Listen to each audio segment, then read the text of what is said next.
صدقني يا صاحبي انت هربت من فخ لفخ.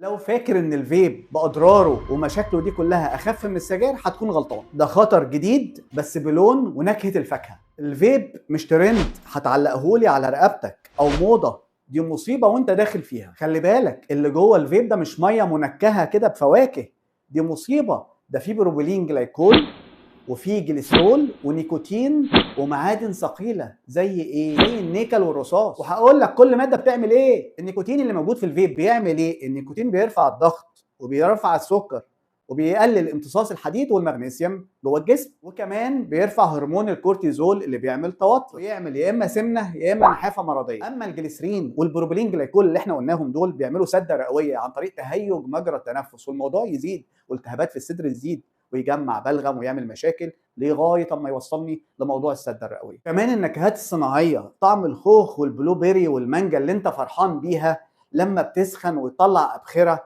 بتعمل لك سرطانات. وكمان هو المعادن التقيله اللي زي الرصاص، في حد يشد رصاص يا صاحبي؟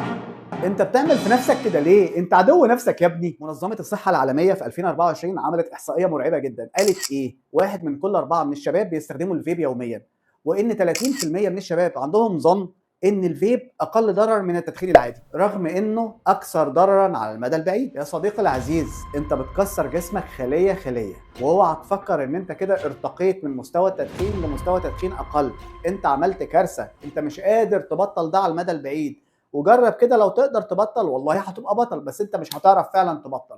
لازم تاخد القرار انك تبطل فيب لانه اسوأ بكتير من السجاير. واكررها لك تاني، ده فخ معمول بنكهة المانجا والتوت، بس ده اخرته سودا.